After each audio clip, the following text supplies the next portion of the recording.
और इस वक्त की बड़ी खबर आपको दे दें, बोफोर्स मामले में सीबीआई सुप्रीम कोर्ट पहुंची है। सीबीआई ने हाई कोर्ट के उस फैसले को चुनौती दी है जिसमें 2005 में दिल्ली हाई कोर्ट ने बोफोर्स मामले में सभी आरोपियों को बरी कर दिया था। दिल्ली हाई कोर्ट के इस फैसले के खिलाफ सीबीआई ने अपील दायर की है। दिल्ली हाई कोर्ट के फैसले को 12 साल बाद सुप्रीम कोर्ट में चुनौती मिली है।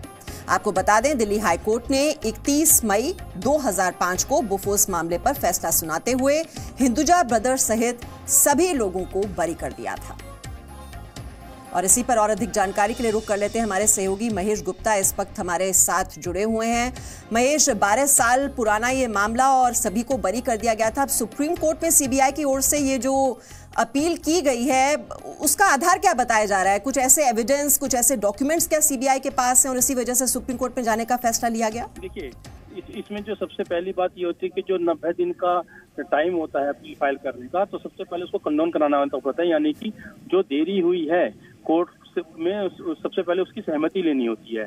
और सीबीआई पे जो प्रेशर इसलिए पड़ा है कि इस मामले के अंदर एक वकील है अजय अग्रवाल, उन्होंने खुद ही जो है काफी पहले अपील फाइल कर दी थी। तो आज भी सुप्रीम कोर्ट में इस मामले पर सुनवाई थी। तो पिछली तारीख को सुप्रीम कोर्ट ने वकील से कहा था कि आप ना तो इसमें शिकायत करता है, ना ही कोई आप पीड़ित है, आपको इस मामले से कोई लेना देना नहीं है, तो हम आपको क्यों सुने, आप उसकी वजह बताएं कि कानून में कौन सा प्रोविजन है कि हम आपको सुने। तो आज इसके मामले पर सुनवाई होनी थी। वो अलग बात है कि जस्टिस जज लोया का जो मामला चल रहा है दूसरा एक मामला है सुप्रीम कोर्ट में, तो इस बोफोर्स मामले की सुनवाई नहीं हो सकी। लेकिन पिछली सुनवाई के दौरान सुप्रीम कोर्ट ने जब टिप्पणी की थी तो वकील को कहा था कि जब सीबीआई इस मामले में नहीं आई है तो आप जो है क्यों आए और हम आपको क्यों सुने। तो सीबीआई पर काफी प्रेशर क्रिएट हो गया था कि एक थर्ड पर्सन जो है वो कोर्ट में आया हुआ है, सुप्रीम कोर्ट को उसको सुनना पड़ रहा है, और लेकिन सीबीआई यहाँ पर नहीं आई हुई है। तो यही सब वजह है कि सीबीआई जो है इस मामले में फाइल करके तैयार करने को तैयार हो। जी महेश, काफी सारे लॉ ऑफिसर्स को भी इस बारे में कंसल्ट किया गया और जहां तक कि मुझे याद है जो अटॉर्नी जनरल के वेणुगोपाल हैं वो इस अपील दायर करने के खिलाफ थे, जहां तक मैं सही हूं। देखिए, कोई भी प्रोसिक्यूटर होगा, क्योंकि कोर्ट में जो केस लड़ना पड़ता है प्रोसिक्यूटर को लड़ना पड़ता है, जिसमें कि सुप्रीम कोर्ट में जो प्रोसिक्यूटर होते हैं वो अटॉर्नी जनरल होते हैं या सॉलिसिटर जनरल होते हैं या एडिशनल सॉलिसिटर जनरल होते हैं। तो इशू ये है कि इसमें जो देरी हुई वो उसकी खामी सीबीआई की है।